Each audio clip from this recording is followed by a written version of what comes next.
Pozdravljeni. Vikend posvečen veliki nagradi Sao Paula se je začel odlično. Poglejmo si skupaj vse tisto, kar se je zanimivega zgodilo v našem običajnem prispevku, tokrat imenovanem Po kvalifikacijah.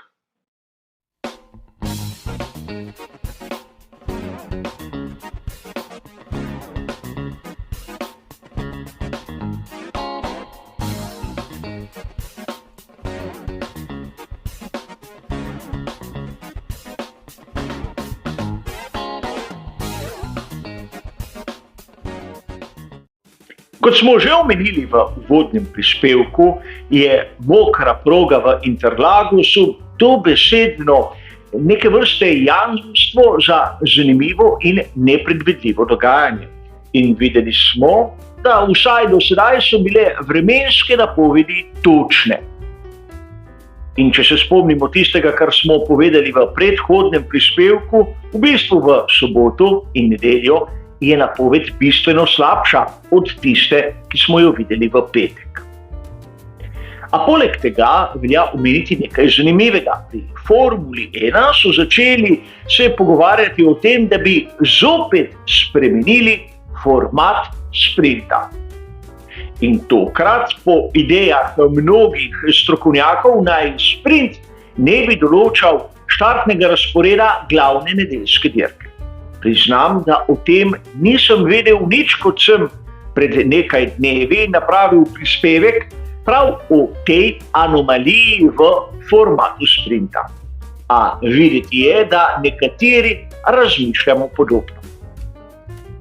A preden se spustimo na vse tisto, kar se je zanimivega zgodilo na kvalifikacijah, dovolite mi, da še nekaj minut porabim za to, da vam predstavim tiste tehnične novosti ter zanimivosti, ki so jih ekipe pokazale prav tu v Braziliji. Na predzadnji dirki sezone seveda bomo težko videli kakšne revolucionarne spremembe ali novosti, a vseeno imamo kar nekaj točk, o katerih velja tudi malce razmisliti. Pri tovarniški ekipi Mercedes v bistvu še niso pravzaprav ustavili razvoja bolida dvojni V13. Seveda v luči tistega, kar bomo videli v naslednji sezoni, neprestano spreminjajo malenkosti ter podrobnosti. Kar se je meni zdelo izjemno zanimivo, je posnetek prednjih nosnih konusov z aerodinamičnimi stabilizatorji pred samo garažo. Tu lahko vidimo kar nekaj različnih rešitev in v prvem planu je ona, ki smo jo videli na veliki nagradi Mehike. Prepoznamo jo potem, seveda, ker ima odrezan vrh pomožnega profila in vidi se to po napisu dobavitelja maziv in goriv. Vidite, da črke niso pravzaprav na sredini, to pa zaradi tega, ker so odrezali oni zgornji del. A na tem delu lahko tudi vidimo, kje so bili pritrjeni nosilci še na veliki nagradi Združenih držav. In nova zanimivost na tem delu je sledeča. Vidimo lahko kar na nekaj kompletih, da tam, kjer so pomožni profili, nekako so izjemno dobro vidna polja, kjer so bili pritrjeni tej sporni nosilci oziroma po svoje usmerniki. Videli smo lahko tudi zanimive posnetke, prav tako iz garaže ekipe Mercedes, kako izgleda sistem DRS bolj od blizu. In ko vidimo mehanizem, ki se nahaja pod tistim aerodinamičnim pokrovom, nam je lahko jasno, zakaj, kdaj pa kdaj, tudi zadeva ne deluje. Vsaj na prvi pogled izgleda malce bolj krhko. In spomnimo se, naprimer, da pri Red Bullu so prav s tem imeli določene težave. Videli smo lahko tudi pri Mercedesu nekaj manjših sprememb, tam na samem dnu bolida in tudi na zadku. A tu bi vam rad pokazal še dve zanimivi fotografiji. Na prvi lahko vidimo šasijo McLarena, Zopet ne gre za nobeno novost, ampak priznati moram, da gre za dokaj redek posnetek. In še bolj redek posnetek je tisti, ki sledi. Pri ekipi Haas so lepo postavili na ogled celotno zadnjo obeso svojega bolida.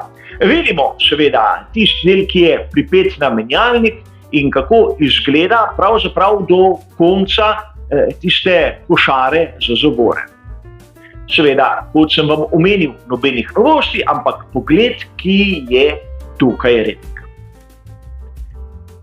A pri skuderiji Ferrari smo lahko opazili nekaj, kar je zanimivo, čeprav tudi tu ni novost.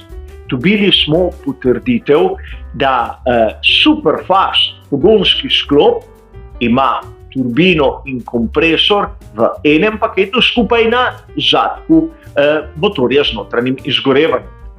Pri Mercedesu, Hondi, pomišljaje Red Bullu in Renaultu so se seveda že pred časom odločili za drugačno konfiguracijo. Turbina in kompresor sta tam ločena in nameščena na skrajnih konceh bloka motorja z notranjim izgorevanjem. Pri Ferrariju so izbrali ta paket, ki je nameščen na zadek in ima seveda prednosti ter seveda tudi slabosti, a treba je dodati nekaj. Razvoj pogonskih sklopov je zamrznjen. Ta rešitev, ki jo vidimo pri skuderiji Ferrari, mora ostati taka do sezone 2026. In prav letos smo prav na turbokompresorju pri skuderiji Ferrari videli kar nekaj problemov. A skupaj bomo ugotovili, ali so v Maranellu izbrali pravo pot ali ne. In toliko seveda o tehničnih novostih ter zanimivostih. A menim, da mnoge izmed nas, navdušence, je pravzaprav razveselilo vreme v Braziliji ter nam ponudilo kvalifikacije, ki jih res nismo pričakovali. Kdo izmed nas bi stavil na Kevina Magnusena na najboljšem položaju po koncu kvalifikacij? Seveda, gre za splet okoliščin, ampak vseeno dosegel je enega izmed najboljših rezultatov do sedaj v njegovi karieri. A tu moramo poudariti nekaj. Namreč, če je Kevin Magnussen s Haasom bil najboljši, najhitrejši na kvalifikacijah, je bil najpočasnejši Mick Schumacher z istim bolidom. In tu ni izgovorov. Namreč tehnično sredstvo je identično. In če je od tebe bistveno hitrejši, naprimer Nick Latifi, sam izgovorov tu ne najdem. Namreč mesece pred tem sem bil strani marsikoga izmed vas tudi malce kritiziran, ker sem nekako poudarjal vse napake, ki jih je napravil Mick Schumacher. A tokrat, ko je imel res fantastično možnost, da bi zablestel, enostavno ni. In ne samo, da ni zablestel, pokazal je vse svoje omejitve, ki pač verjetno mu dokončno zapirajo vrata v svet Formule 1. Namreč tu je prostor za najboljše. Nažalost, povprečni nimajo ne vem koliko dolge življenjske dobe in morajo narediti prostor drugim. A videli smo tudi izjemno katastrofalne kvalifikacije, kar se tiče skuderije Ferrari. Že njihove nekako legendarne napake, kar se tiče izbora pneumatik, so se zopet pojavile in Charles Leclerc na 10. mestu je daleč od tistega, kar bi lahko pričakovali. Malce boljši je bil Carlos Sainz mlajši, ampak tu se moramo spomniti neke zadeve, ki je bistvena. Na Ferrariju F1 pomišljaj 75 številko 55 so znova zamenjali motor z notranjim izgorevanjem. 2 dirki pred koncem. In Carlos Sainz mlajši bo dobil na nedeljski dirki 5 kazenskih mest. In sedaj se marsikdo lahko začne spraševati, zakaj pri skuderiji Ferrari te menjave niso opravili na veliki nagradi Mehike. Če se spomnite, takrat se je prav Carlos Sainz mlajši pritoževal nad tem, da njegov pogonski sklop ni v najboljši formi. A dobivam res občutek, da španskega voznika ekipa iz Maranela nekako nalašč potiska nazaj. Sicer videli bomo na koncu, kak bo rezultat, ampak s tako formo, z tako željo do zmage, bi se res lahko zgodilo, da jih bo Mercedes celo prehitel v skupni razvrstitvi. In prav pri Mercedesu moramo porabiti še nekaj minut. Videli smo, da pravzaprav je tretji del kvalifikacij v bistvu zakompliciral George Russell. Čeprav bo sprint začel kot tretji, je svojega 2.13 nekako parkiral v peščeni izletni coni in tako povzročil zamudo, ko se je ulil dež. In treba se je resno vprašati, je George Russell že sedaj na nivoju Lewisa Hamiltona ali so mu nekateri to krono na glavo postavili bistveno prezgodaj.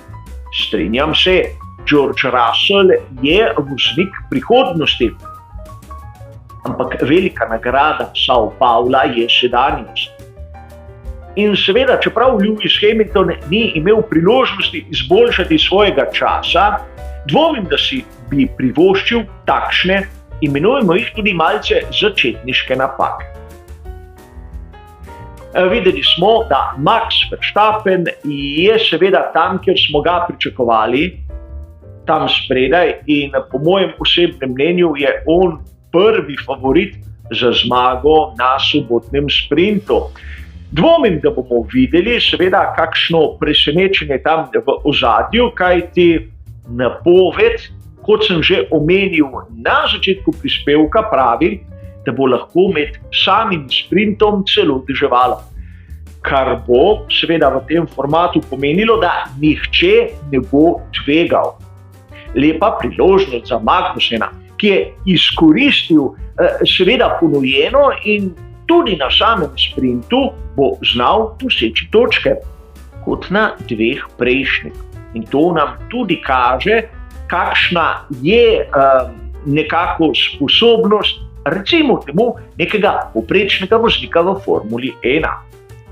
Nočem sedaj kovati Magnusena v zvezde, ampak njegov talent naj bi bil nekako merilo tistega, kar naj bi bilo zaželeno v tem športu. Kar je slabše od njega, pač sem ne sodi. In lepo je videti, da tudi v takih pogojih zna nekdo izkoristiti priložnost, brez da bi se pritoževal oziroma iskal izgovore, ko mu to ne uspe. Pač, če mu ne bi uspelo, si lahko Magnussen bi vsaj dejal, da poizkusil je. Tokrat je seveda poizkusil in na srečo mnogih ljubiteljev Formule 1 imamo sedaj presenetljiv štartni razpored, kateri pa dvomim, da bo ostal tak, saj taj na vrhu tudi po sobotnem sprintu. A o tem se bomo seveda pogovarjali v našem naslednjem prispevku v zadnjem briefingu. Tokrat za prispevek po kvalifikacijah, kot ste dobro razumeli, je to vse. Hvala za vašo pozornost in seveda nasvidenje.